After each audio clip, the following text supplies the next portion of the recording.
爱国和爱政府是两个概念。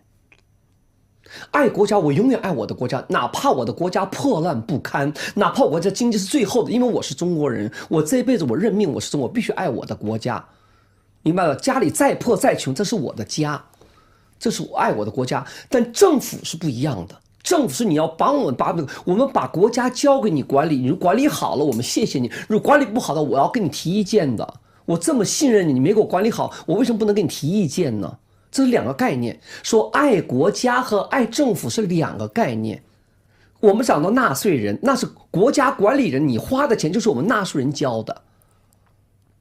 说这两个概念，说现在的老百姓学会清楚，我们是主人，政府是仆人，他不是人民公仆吗？所以说我觉得爱国家和爱政府完全是两个概念。全世界最好的百姓是中国的老百姓了，中国能走到今天就要感谢中国的老百姓，因为中国老百姓有极大的忍耐力，极大的包容度，这是全世界最善良的民族，就是中华民族了。所以我觉得没问题的。这么好的百姓下，如果是管理不好的管理者，要思考一下你的管理是不是失职了，而不要责怪老百姓不听话，就这么简单。在个现代文明社会里边，任何管理机构，咱们一直在说，所有的管理机构是为百姓服务的，而并不是来管理你的、控制你的。你剥夺了我基本的生存权利，而且还不给我个理由，让我死都没死明白，说我是美国特务，说我有什么犹太资本，我觉得太滑稽可笑了。很多百姓从来不知道怎么回事，真以为我是美国特务呢。我什么时候成为美国特务了？我觉得太滑稽了，对吧？网民是很愚蠢的，我觉得中国的网民很无聊，中国的暴民很无耻，但咱们中国的管理机构很无用。这是我3句话：网民无知，暴民无耻，管理无用。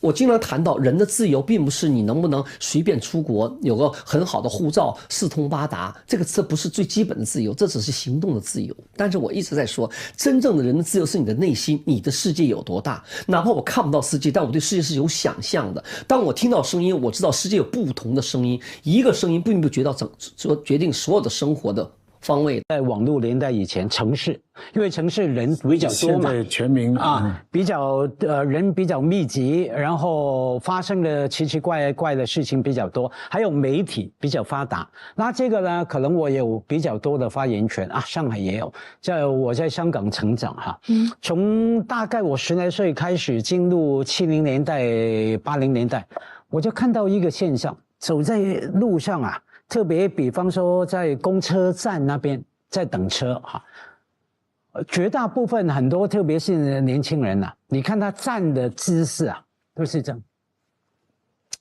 样比方说许多香港电影啊，你看到演员周星驰也曾经周星驰跟张柏芝对那么对，然后站着总是要这样的对。其实呢，就是 to see or to be seen， 看与被看，好像无时无刻他是故意那样的，对，叫讽刺嘛。因为我们在香港一看了，本来习惯了，一看他这样，我们才反讽，他觉得对了，我平常也是喜欢这样站，好像永远有一个镜头在拍着你，永远你随时会出现在电视机、那个杂志、八卦周刊上面哈。连普通老百姓都是这样，所以我们呢在城市长大，特别注重你如何站、如何坐，不要在某些地方不要这样做，不要这样蹲等等。观看短视频改变我们自己的生活习惯，那是以前啊，以前已经出现在城市里面。现在呢，有了短视频什么，有了网络不一样了，我们到处都要打卡。我们对于生命有一句话说什么？没有被拍下来的，甚至没有被拍下来然后贴出来的东西是不存在的。对，一切都要转化成。跟你拍了一下贴出来，那个世界给我刚才的故事就加了一个注脚。对啊，所以我要强调有人拍。对啊，所以你关注有人拍。其实这个里边有个关键的分野，就是你活得安不安心呢？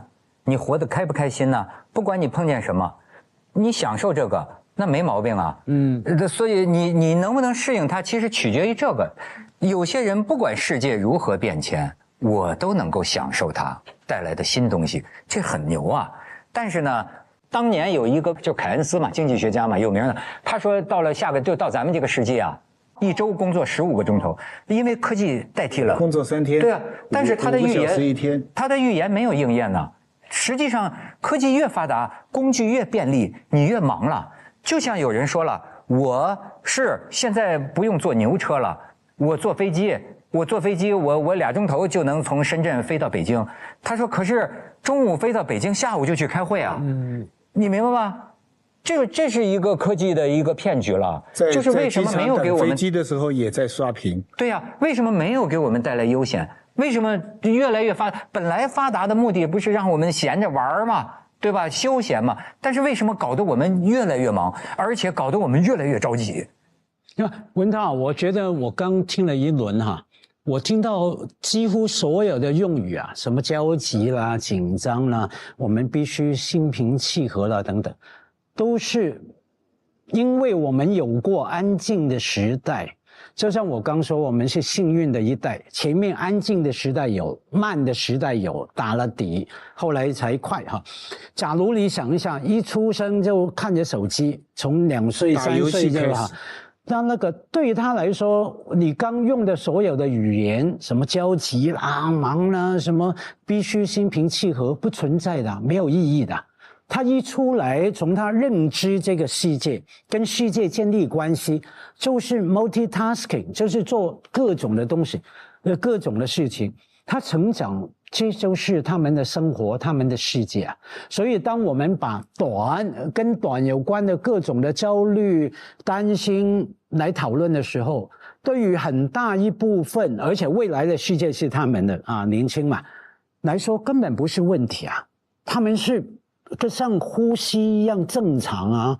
只有我们经历过慢，经历过那个年代，也感受到那个年代的美好安心，我们才担心失去了啊！我越来越挤。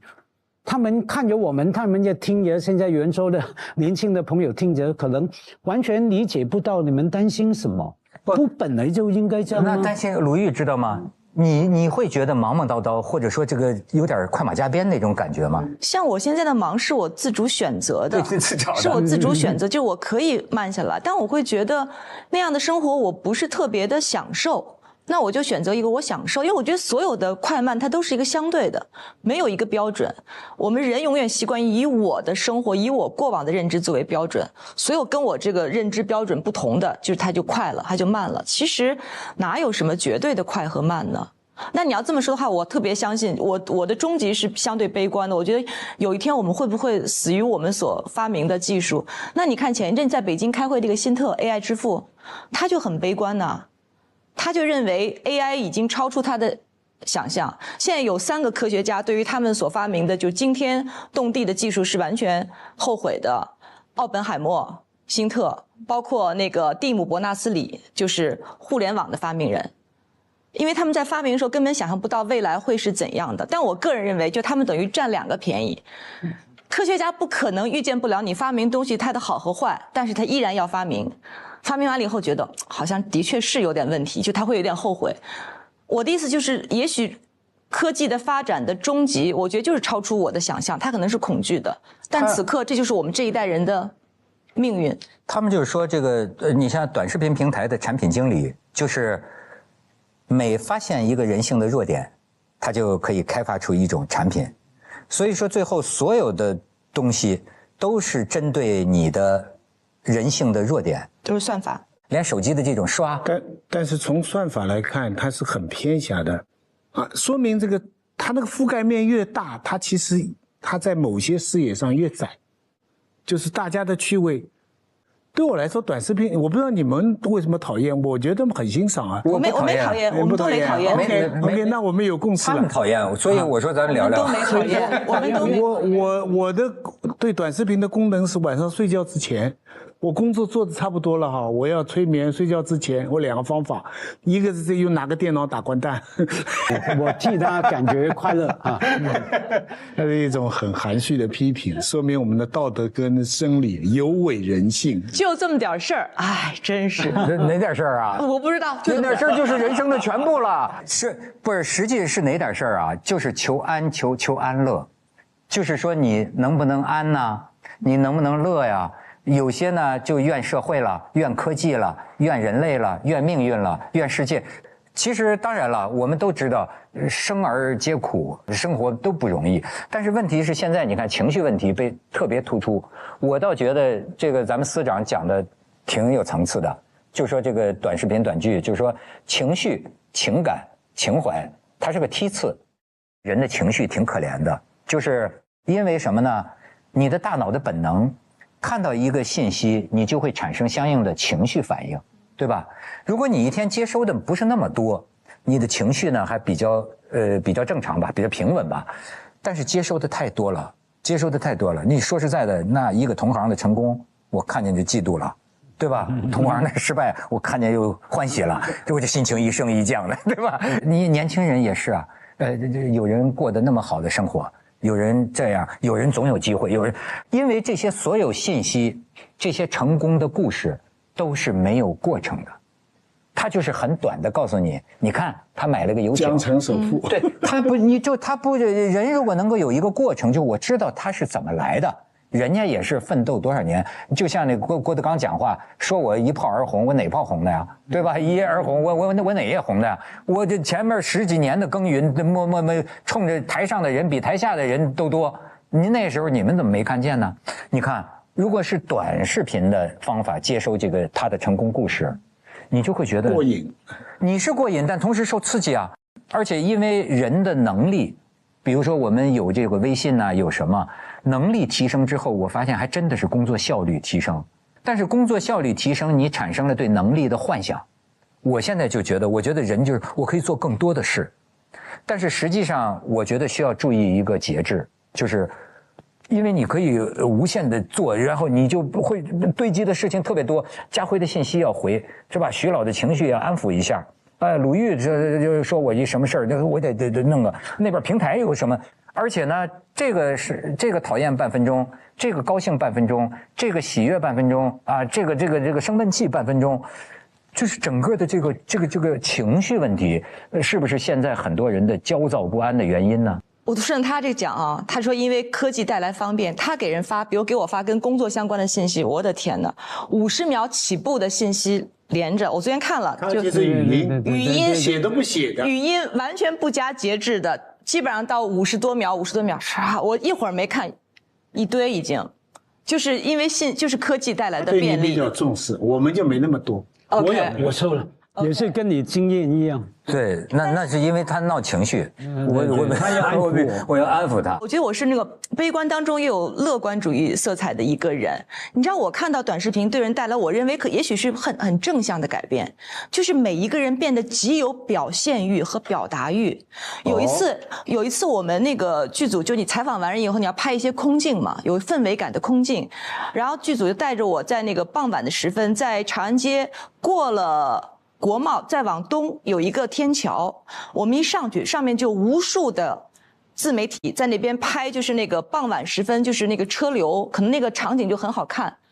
我的天哪，他们以为我是个最大的网红，因为我们带着很多人。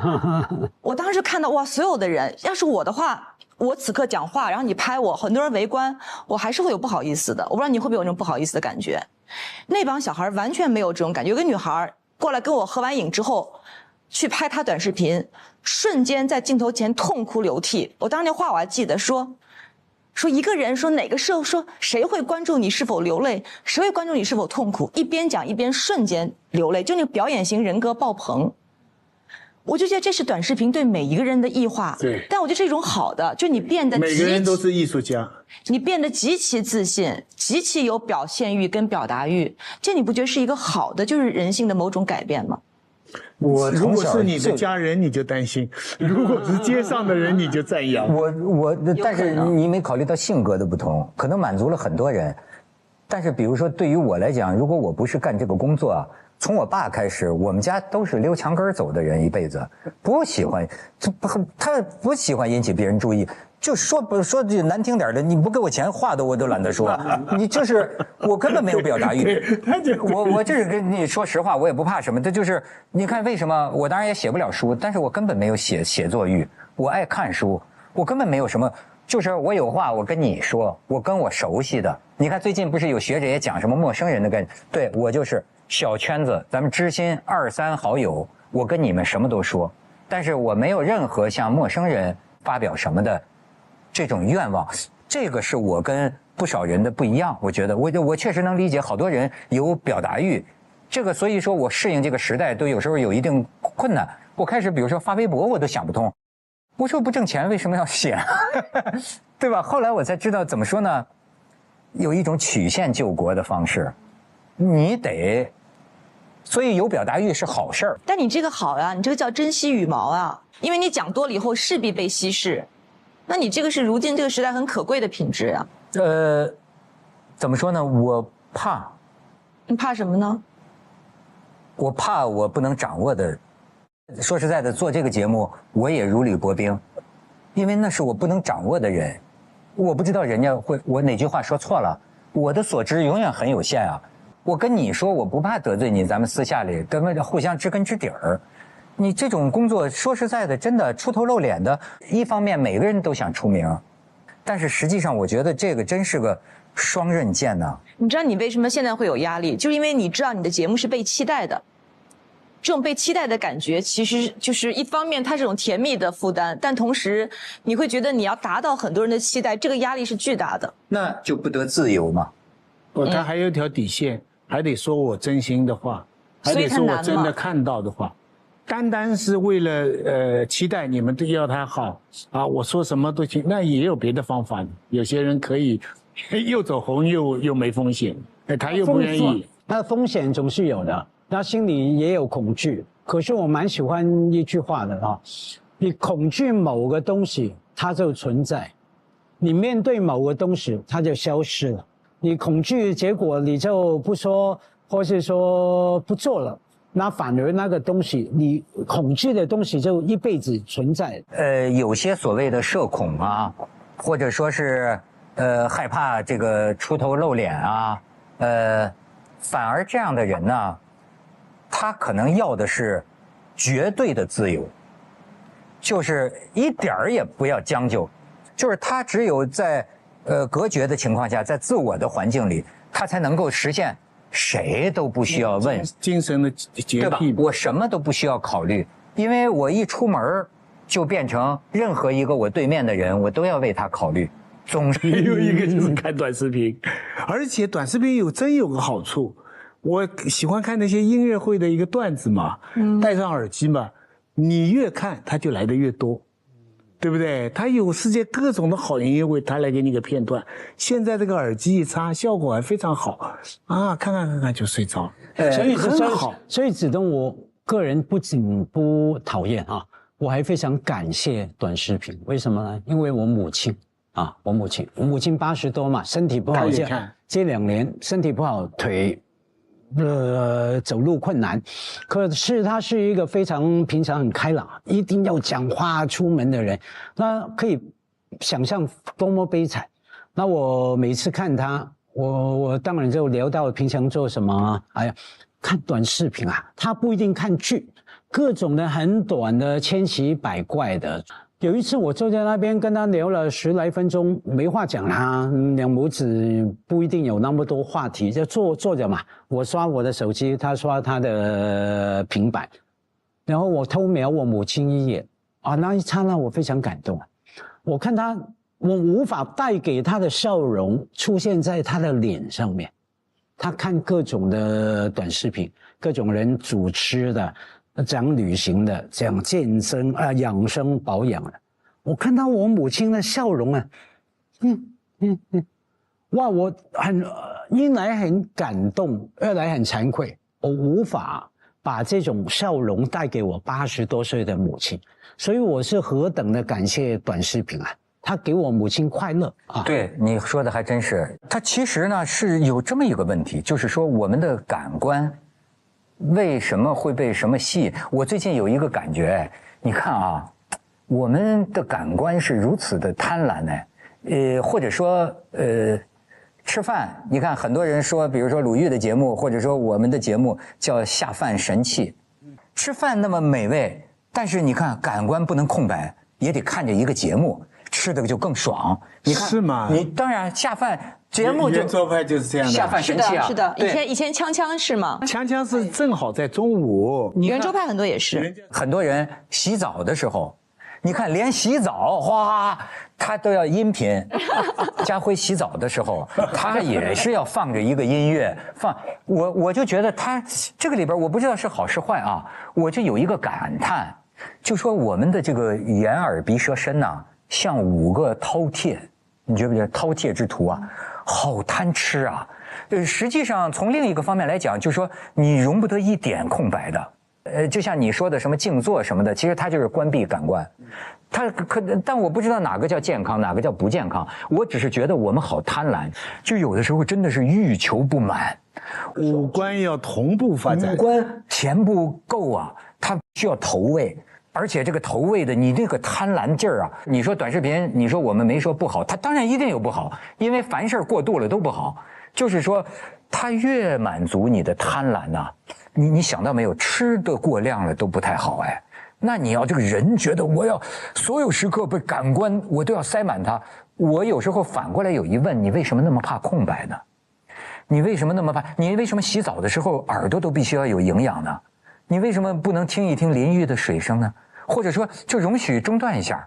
但是为什么你会觉得我看爽剧就不如你看盯着饭或者听着那个淋浴的声音，它就有不同呢？对我看来，我看爽剧的那个声音就相当于你听淋浴的那个声音，它是一样的，带给我某种的安慰。对，就是我个人的感觉，其实我也是一个就不容感官空白的人，但是我自己最近个人感觉啊，我觉得有点问题，就是说我老是把自己填得那么满呐，就是我让我的眼耳鼻舌身呐，无一时一刻不处在吸收，当然也是他们勾搭我，对吧？但是我就说，这个我有时候觉得，哎，就老子说的五色令人目盲，有的时候就是能不能什么都不接收？与其反思自己，不如指责他人。我现在不想这个，我就觉得此刻我需要的。那我就是需要它。你看以前有一句话，我老觉得这种金句真好。我们老说爱是最小单位的共产主义，我觉得短视频某种程度是啊，就是以前我们会认为只有我们这样接受了科班的训练，我才具有资格去制作某种视频。现在这个壁垒已经完全被打破了，然后同时就是一个只要有越短的，一定会有越长的存在。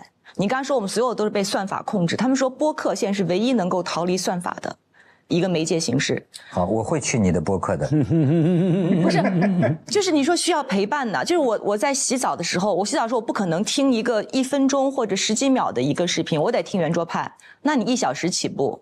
哎，洗澡的时候听咱们听不清是吧？可以的，我试过的，我试过的。他的播客。我试过的，就是你把那个手机，常常你就关了水是吗？在里边站着。你把手机放到旁边，声音弄到最大，然后洗澡是可以听到的。我试过。这个我倒是从来没听说过。就是说，你看，连享受都一刻不得闲呢。我也觉得这也是一种热爱生命的表现。有网友跟我说过，就是他跑步的时候会听我的讲张爱玲的那个音频。我当时还觉得这个是调侃，就是说这个是真的，这个是把你降低了。后来人家说这个是人家看得起你，这是个赞美。哦，这是赞美，真的真的。反正习惯嘛。你说这个让我有点惭愧。我现在这几个月都在听一类型的播客除了鲁豫的以外，它是光明的播客。我听的很黑暗的，都是讲什么呢？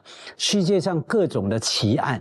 案件那也挺好。因为我写的新小说里面是写里面很多你杀我，我杀你，坐牢嘛，很阴暗的人犯罪的事那我也有从里面拿灵感。我就是到了沉迷到一个地步，那听到我的认真的是觉得很心寒呐，因为原来世界上杀人的理由可以有那么多当然你说那么小也行，都是恨。怨贪几个字离不开，可是可以被不同的事情来激发你杀人的犯罪的动机，可能一个眼神，可能因为一个拒绝，可能一个勾引。我就不断听，听到最后的结果呢，除了能够帮助我写小说找灵感呢，另外要对我自己很怀疑了。我今天活到我这个年纪，觉得我还算是好人，至少没有很坏。那可是那么喜欢听杀人，可是听那个我就怀疑说，我真的是那么好人吗？我心中同样有那种贪怨恨。对了，只不过没有刚好发生某个事情把我勾引出来，把问题再上升一个级让别，什么叫好，什么叫不好，对不对？这样问题就好办了。所以西方人认为他们西方最伟大的思想家就是马克思跟弗洛伊德。刚才讲的所有这些东西，弗洛伊德早就预见到了。弗洛伊德讲艺术的时候，他说每个人都是艺术家。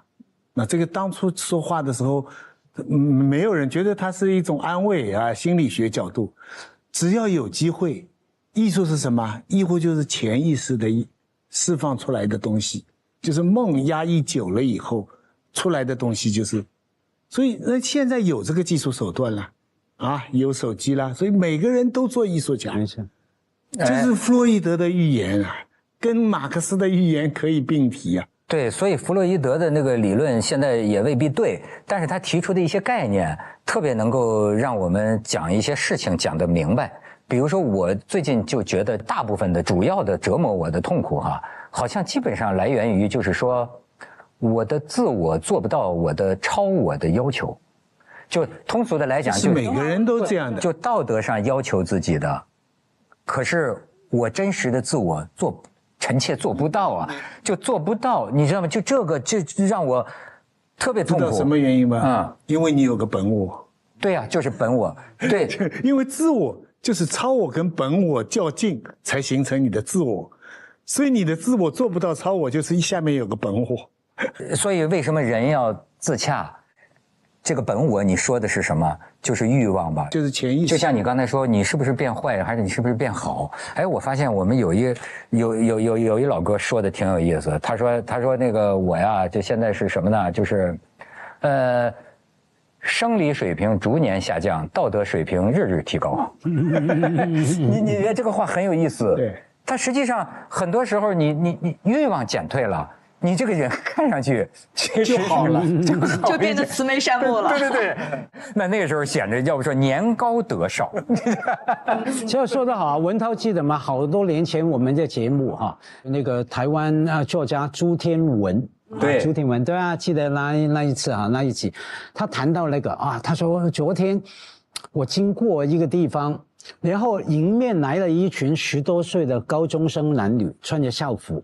嘻嘻哈哈打情骂俏，经过他身边，朱天文这么说，我还闻到他们散发的荷尔蒙，那种强烈的味道。可是那一刹那，那个朱天文说我没有悲哀啊，因为我年纪到了，我没反应，我反而是有点慈悲他们，为了满足这个荷尔蒙他们要承受多少的那个爱情、背叛、出卖、期待、欲望的折腾，我都跟我无关或者是说对我来说不是那么重要了他能够做一个比较安静清静的人，这种心境朱天文说是快乐的。所以你那个哥们那个描述也是从文学里面很好玩，对不对？什么生理水平越来越低，生理能力年年下降道德水平日日提高，是不太自由，而且也是应该的，我认为。但是这样的话，实际这样的人，他骨子里他本心是要那个彻底的自我，那就只有您一个人关屋里才能做得到。但你知道我最近我经常会晚上刷短视频的时候刷得我热泪盈眶的，就你们没有刷到过这种内容吗？我有一种我每看必哭，就是好多家长就给小孩可能跟爸妈们说我想要只小狗小猫，然后在小孩过生日的时候爸妈们就来一个 surprise， 把小猫小狗放在一个袋子里面，然后小孩打开以后小孩就开始痛哭流涕，就这种视频它会是个集锦，我每次看到一定会流泪，就是他还是会有一些让我觉得带给我很多。有没有向他学习呢？那倒也没有，因为我也不养猫，我也不养狗，但是他会触动我。我就发现真的就是不管所有的文学表达、艺术表达，包括这种短视频，它有些时候不是为了表达，就是为了触动，他能够而且他触动我。用影像来直接打动。也我跟宣泄鲁豫那个4号一样哈，我也是晚上经常看一些什么，让我也是想哭了。我看了一段，真的啪，眼泪流是什么？那个儿子去当兵，被派去中东啊，战争嘛，危险嘛，去了2年，然后呢，回来他母亲是小学老师啊，不晓得为什么会拍着他上课，然后学生都知道，因为看到他儿子啊偷偷回来躲在那个 classroom 教室的门后面，这个我好像看过。对，然后呢，那些学生故意问老师。老师啊，你儿子怎么样啊？你多久没看儿子了？那老师就回答了，啊，我儿子现在在哪里出差服兵役啊，我觉得很光荣，很骄傲，我很想念他。假如他突然回来，然后讲不下去，哽咽啊，他想念他儿子嘛。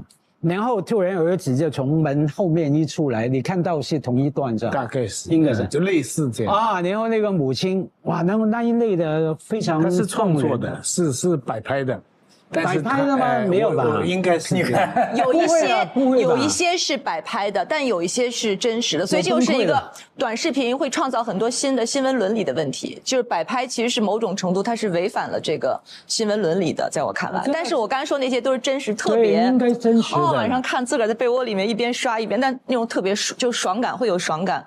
那你淹在水里面不是摆拍的？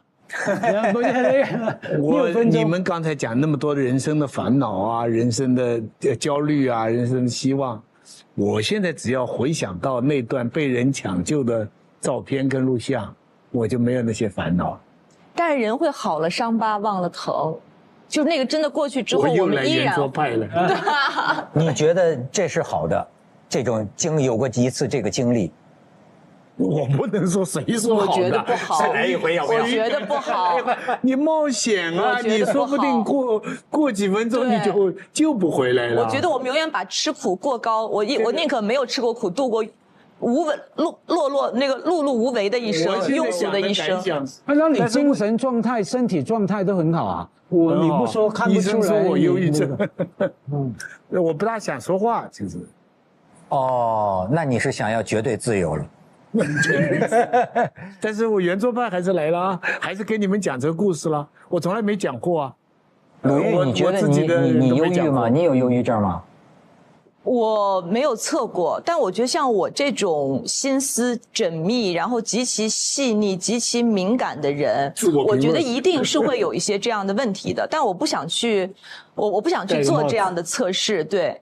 就你知道那么多干嘛呢？因为我的生活并没有受到任何的影响，我有正常的感知能力，一切都是正常的。有些时候，世间本无事，庸人自扰之。就我真的知道以后给我盖了很多的帽子，那我是吃药还是不吃药？我干嘛？我本来啥都没耽误，我了解那么多干嘛呢？哎，你这个有一定智慧了。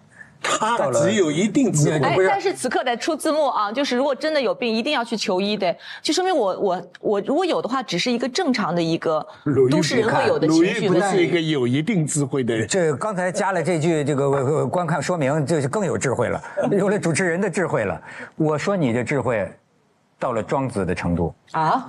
每个人所以你问我到底是是打坐呀，还是瑜伽呀，还是什么来解决我的心理问题了？我就跟你说，我觉得啊，说句大义不郎的话，我想寻求智慧，而且往往是古圣先贤里头，我觉得有他的智慧。其实我给大家说句老实话，咱们今天讲了很多速成的接受信息的方式啊，可是呢，今天这个社会上，我看啊，90%的心灵鸡汤，其实呢，你有2个路径，一个路径是你从中受到启发，这个鸡汤是有营养的，但是，在我的阅读史吧，这辈子的阅读史上看起来，我觉得也有个根本的办法，比如说，为什么要读经典？其实，如果你读一读佛教经典，你读一读这个老庄，如果你闹清楚了，你就会发现，今天网上90%的心灵鸡汤都是这个体系的，它都是没有什么独创的，不是什么现代人的智慧，但是你愿意从根儿上学，还是愿意从末上学，这个个人自辩。我就是说，解决我这个，就是我觉得我贪知识，贪求之也给我的人生带来拥挤，让我觉得热闹。那么我就从庄子一句话里得到启发。哎，你说的这个话，跟庄子有印证。庄子就讲啊，太有名了，就是说我生也有涯，我们的时间是有限的，而知也无涯。这个宇宙我们未知的东西是无涯的。你想拿你有限的时间以有涯去追那个无涯呀，die呀，就英文说的 die 死了，就是待百战不殆那个殆，那完了，你不可能的。这就是他这句话一下子说出了我跟你们今天讲的我的感受，就是这种感受。我觉得我没办法知道那么多，因为生命我太有限了。那么怎么办呢？这个庄子里边就讲了一句话，叫止于其所不知。你呀，不要焦灼，不要老觉得没看够，你也就可以安然了。你并不能知道所有，那么止于你所不知，就是止在这儿，安心在这儿，安定在，我知道多少就是多少，自自然然，我也不会伪装我所不知道的东西。哎，你看，怪不得你从小考试都不好成绩，这关键时刻好就行了。我还真是关键时刻好，我一直就是懒懒散散，在班里就是30多名。为什么考上武汉大学就全国重点呢？就是高考前我知道这玩意儿，集中1个月熬夜，死记硬背，知道吧？一下班里前10名，我们这是重点中学，班里前10名刚好够。我就是你看，就是刚刚好，也不过多，也不要贪，就是重点线500分，我就考500分。非常同意，我觉得多考1分都没有用，多考1分都是耍流氓。真的，我觉得多考多考1分都是什么呢？这叫都是过分的。心机 boy， 你刚教我的。所以什么东西都得恰到好处。过来以后想的都是医疗费啊，飞机多少钱呢？这个领事馆通电话，全是实际的事情。保险公司给你付吗？好像是很少的钱。你不用买这种什么意外险、什么旅游险什么的。我早知你看这个道我有买。雨是不是冲着你来的？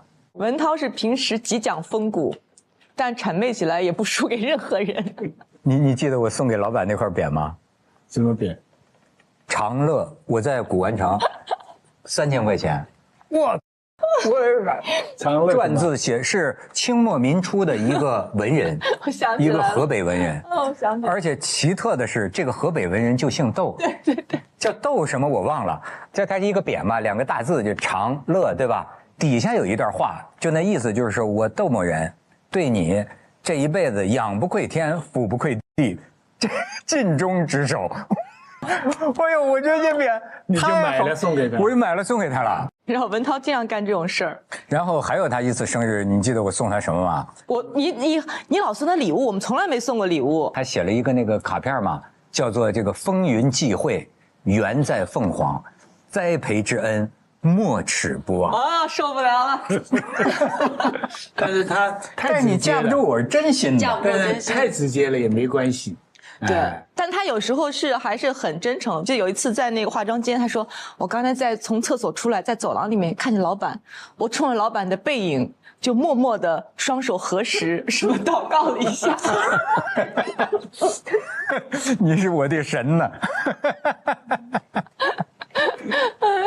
哎，我倒觉得现在这正是今天这个社会所缺少的品质，懂得感恩的人真的越来越少了。你这是一粥一饭，你都要念念他的来处，谁帮过你，谁什么。现在这个是的，为什么没有创意呢？抄袭学的，到处还当成自己的独创，跟能力也有关，跟机会也有关，这个一环都不能少的。河北多少吨？河北斗士，我记得你当时说过，被我们好生嘲笑，你知道吗？被我们好生嘲笑。古玩城买的，哎，真的，你说太巧了。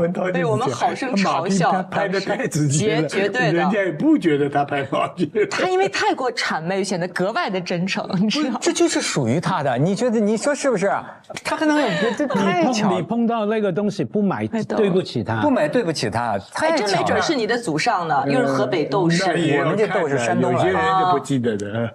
太巧了。文涛还是有一个，他外表看上去像一个比较聪明玲珑那么南方人，他骨子里是有个北方人的，他骨子里笨拙的。对，我其实是很傻的，执着，也不是说笨拙，笨是不笨的。他是南方人啊，他不是，看上去汉恩，你说什么？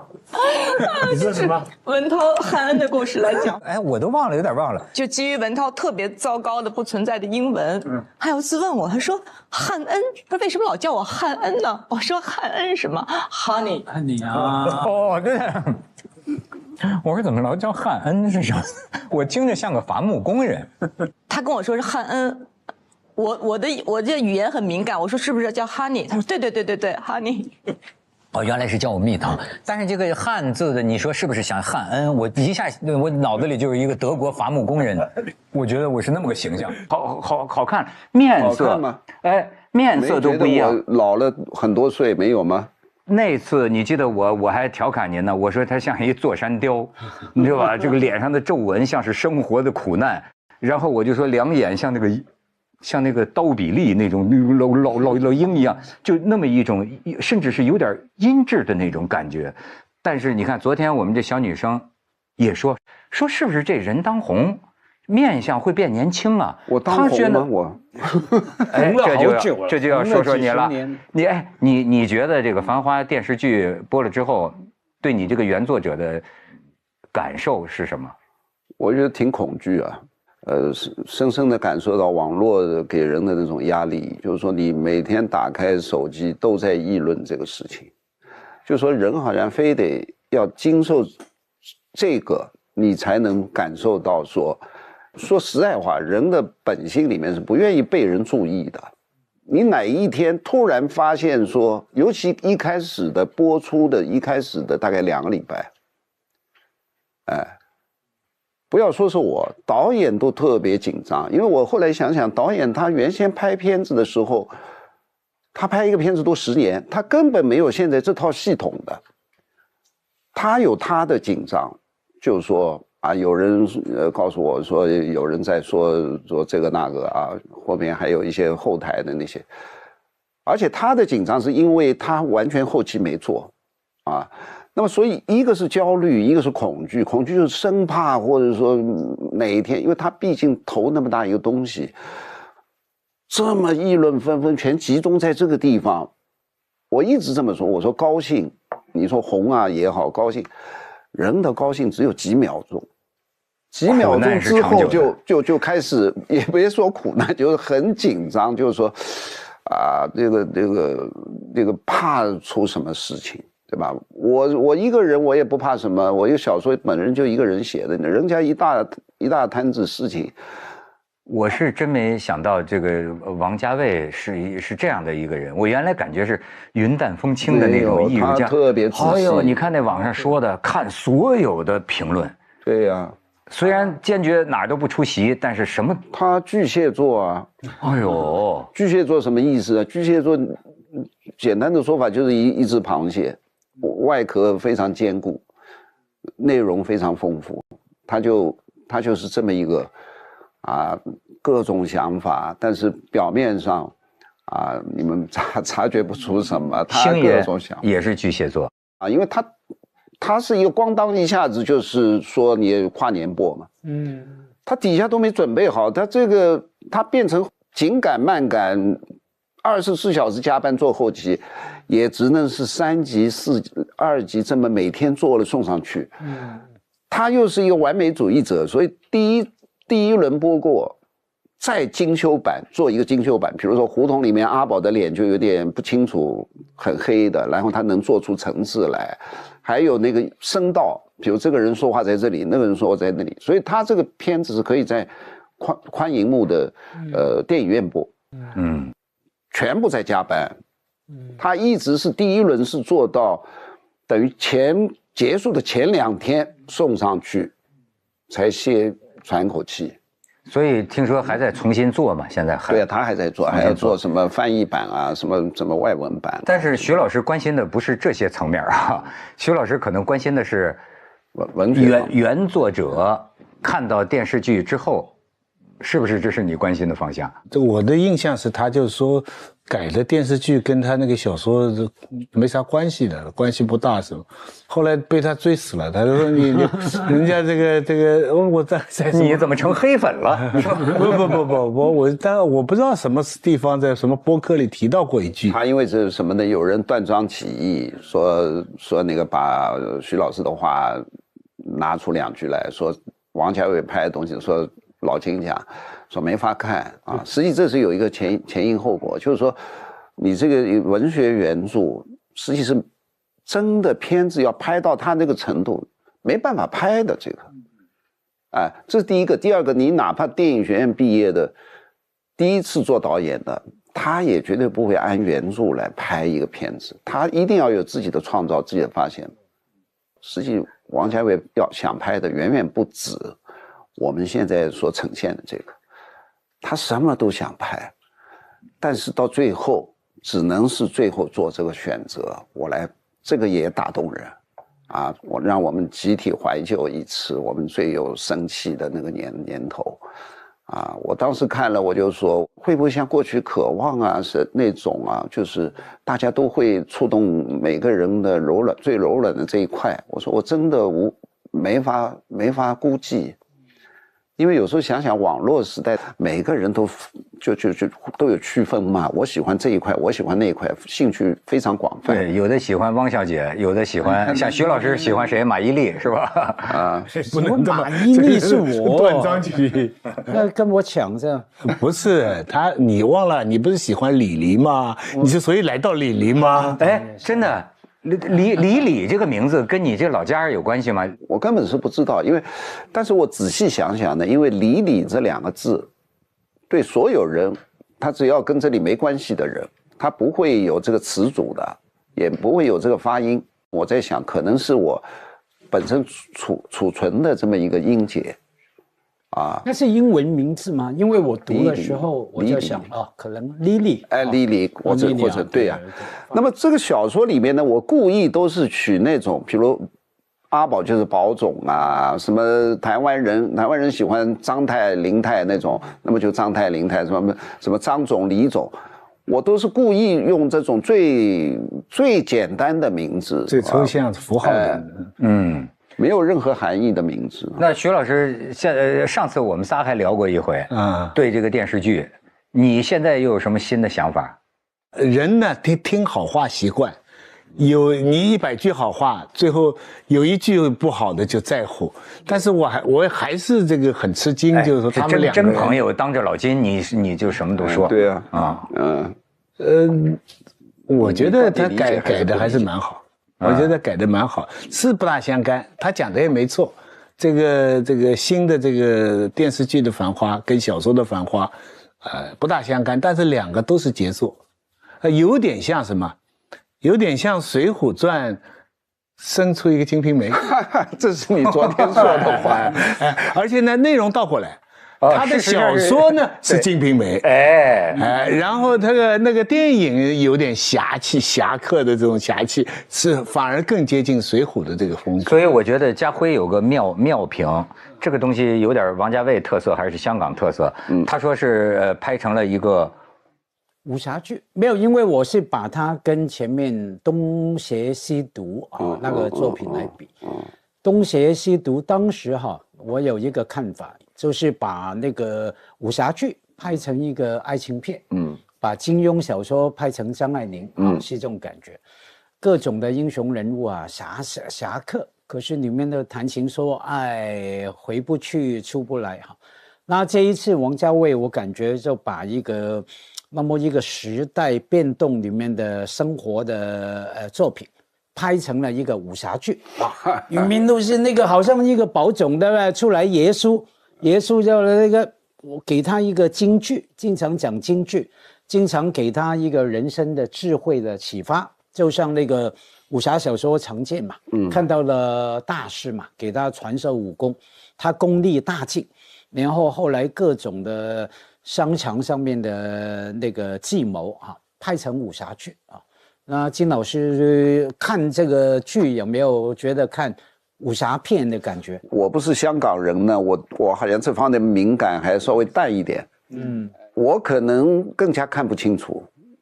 为什么？因为原先和导演我们做过很多次谈话，我们前期筹备包括我后来画过很多，在没疫情之前我就画过一些戴口罩的女人这个就是因为什么要画戴口罩的？戴口罩女人，就是因为导演有一回拿了一个70年代末的一个上海女人，戴了一个口罩在和一个男的跳舞的舞厅里面的照片，然后导演就问我了，说那个时候为什么上海女人会戴着口罩跳舞我觉得这导演这个人真的是他对资料的这种敏锐讲究。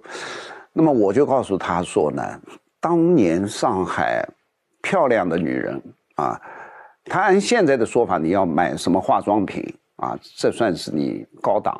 但是上海当时整个70年代，她没有什么东西嘛，对吧？没有什么和别人不一样的护肤品。然后她要保护自己的脸，所以呢，这些爱漂亮的女孩子会经常戴口罩，尤其冬天的时候，这都是冬天，夏天不会。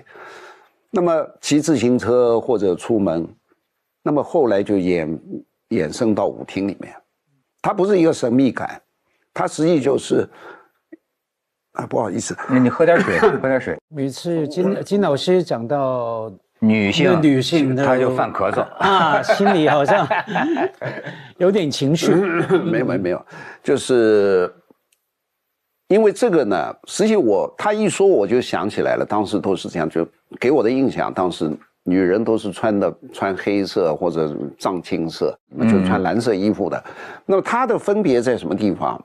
它或者就是冬天的时候，它有棕色是棉袄，它有一个毛线织的那种淡颜色的围脖那种，还有就是口罩。所以我说这个女人肯定是一个很时髦的女人，她要跟别人不一样，识别在什么地方，她有一个设置，有神秘感，也有一点神秘感的意思。因为上海那个时候的舞厅相对来说很开放。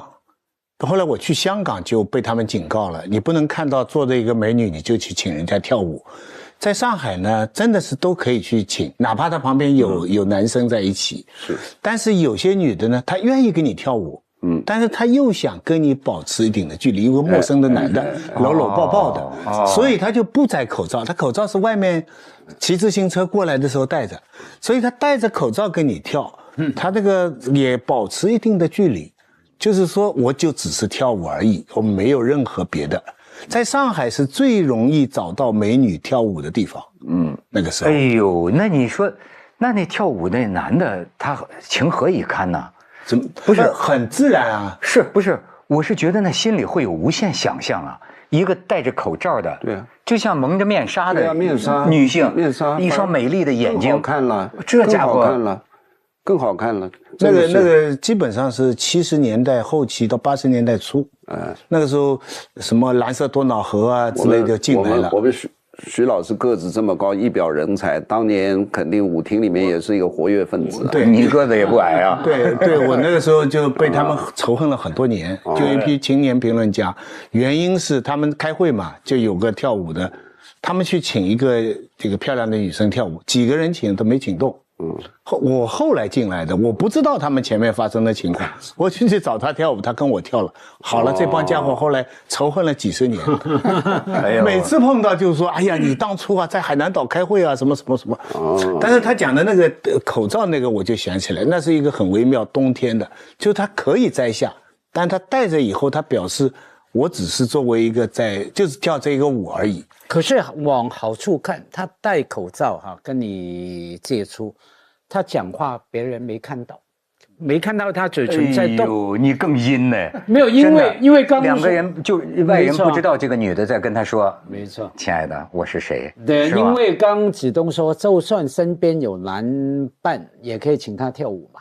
他不能给男生看到他跟你动嘴讲话。刚到香港的时候就去朋友带我们去跳舞，那就是跳舞，有人跳舞，香港的朋友就警告你不要随便请人跳舞，旁边人家有男的坐着。这个到时候就很麻烦。那我说香港那没有跳舞的地方，它有舞厅。后来我去了一下，那舞厅啊妙得很了。那舞厅跟我爸爸讲的49年以前那个一样，就是女的过来，你可以请她跳舞，你也可以不请。但你请她跳舞了以后，她就把一张单盖一个章放在你的桌上。什么买单啊？不是买单，就等于像饮早茶一样。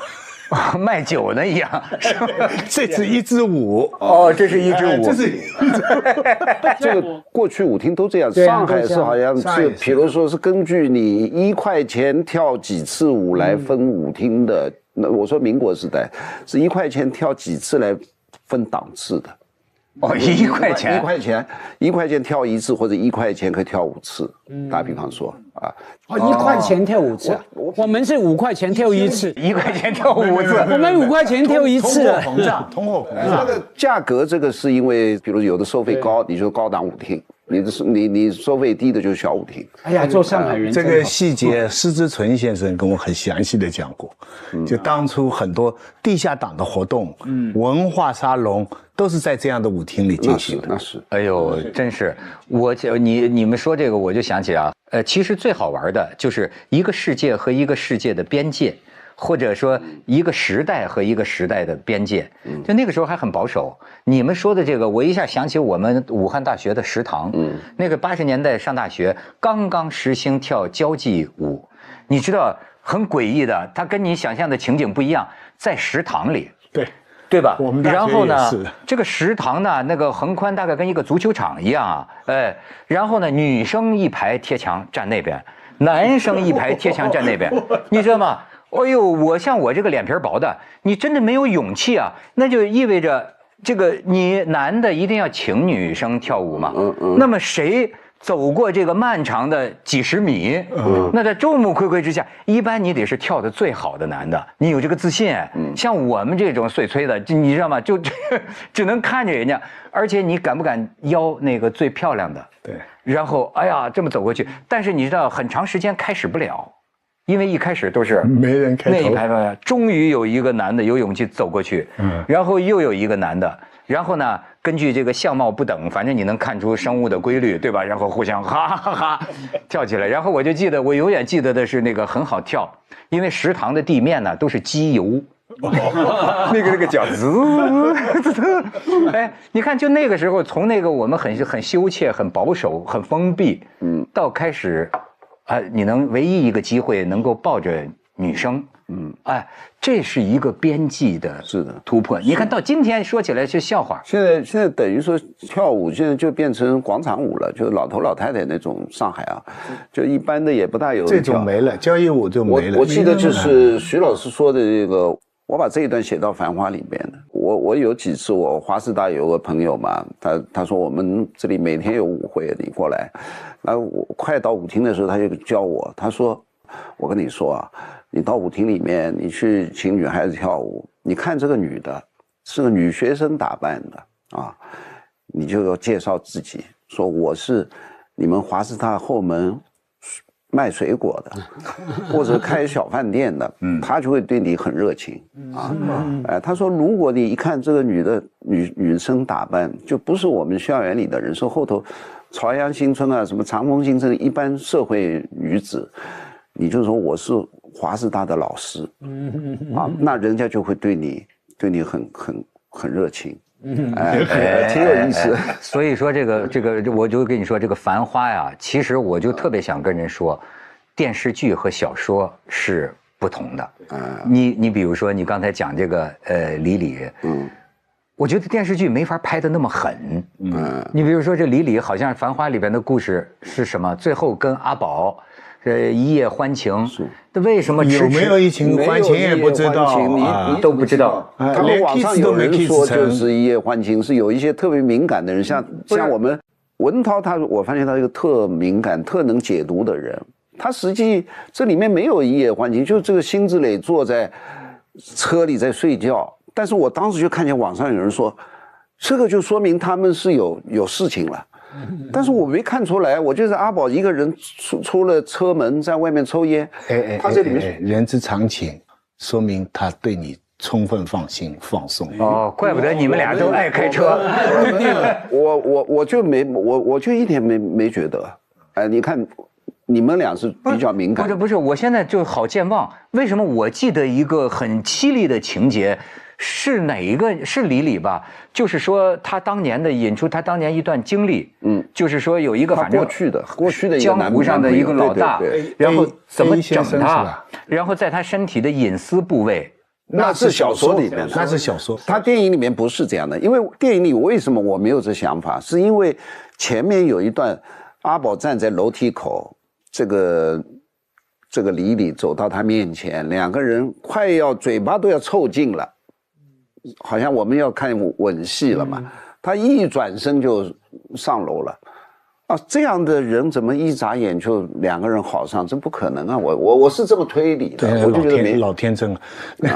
那个鲁迅评晚清的这个青楼小说啊，有3个字，一个叫溢美，溢美之词那个吗？对，讲的是品花宝鉴啊、青楼梦啊这些。一个叫抑恶，就是九尾龟这一路，还有一个叫竞争，靠近真实，讲的就是《海上花列传》。他那个小说啊是比较竞争的，接近真实，对，接近真实。电影呢是溢美的。就是对于这样一种男女关系，你看这个宝总多纯洁啊，身边3、4个女的啊，都不知道生理问题是怎么解决的，对不对？这个在约达夫看来那就虚假了一塌糊涂了，那只能从武侠的角度才能理解。还有那么多女的崇拜他，从头到尾，对不对？那个就是美化。他为了电视剧巨大的社会影响力，他美化。他小说里面的李可狠了。对不对？他不知道糊里糊涂就睡在他床上了。灯一开，周围都是剪破的洋娃娃。对不对？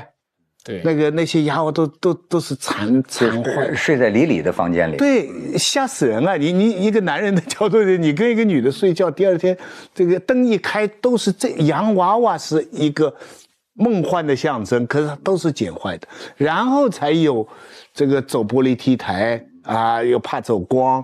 他被刻字，这个李这个铭心刻骨的这一段，也是阿宝整个小说里边最实际的一段性关系，对不对？对，这个是竞争，这个是竞争，哎，竞争不是竞争，真实的。我没记错的话，里面鲁迅的概念，里面有好几段都开灯关灯，很直接的情欲的表现。你说的是小说是吧？对，小说里面的。所以他讲这个武侠剧啊，你说你搞不太清楚啊，我就善于解读，这个话呀，能当好话听，也能当坏话听。这武侠剧说的是。是从好的讲从好的上讲，爽剧，老百姓喜欢。你看巨大的成功，你不能否认，他就是大家伙他喜欢看。但是他喜欢看的原因呢？比如说有些是电视剧高手，这个电视剧高手他是明白观众心理的，就爽嘛。但是这个爽剧呢，有没有包含一点一个剧要特别爽啊？必须冲突戏剧特别强烈，人物性格特别强烈，人物性格过分鲜明，以至于有没有点脸谱化，以至于有没有消弭了小说当中的丰富性、灰色复杂性。这个您怎么看？对，我觉得确实是不一样的，确实是不一样，就是空间都不一样。那个所设置的这些要考虑的受众也不一样，还有其他方面的一些规定啊，一些什么，所以说能够做到这样已经是唯一的选择。所以刚才一开始说到口罩女人什么，我本来想说的是，他当时是一种地毯式的调查。舞厅这块有一堆人去采访，什么黄河路采访，是不是各种准备我们是不是25集就拍25个饭局，他都想过，还想过什么？还想过阿宝演3个男主角，就是小毛、护生和这是小说里的3个人物，3个人就他因为特别喜欢胡歌，就王家卫特别喜欢他。他说要把他这一个人和3个人都是由他来演。哎呦，我说这个难度太大了。他3兄弟如果哪天见面，你说怎么办？他说这个有办法，而且真的你不大简单的。你怎么弄法？3个人换头嘛，就是说，啊，你也不是换头，这3个人都一样的，他要化妆，3个人，这很难度很高的。分开来拍嘛？分开不是，我们3个人正好3个兄弟碰在一起喝茶，你怎么拍啊？咱别替他操心了，就是反正他也否了。我说的就是这个，他就是有很多想法，很多方法。那么搞到最后呢，是做这一块，他不像一个写小说的人，他只要1个人就够了。所以他开机那一天，他就说：“哎呦，我说，祝贺你啊，怎么样？”他就说，从今天开始，他说我就要给400个人发工资了，就是这个意思。每个人的想法不一样嘛，电影首先是一个 business， 对。过去比如说对王家卫的电影，好像像《重庆森林》啊或者什么的，很多的反应是看不懂啊，就这个男的和这个女的究竟是什么关系，有没有感情，好不好，到底好不好？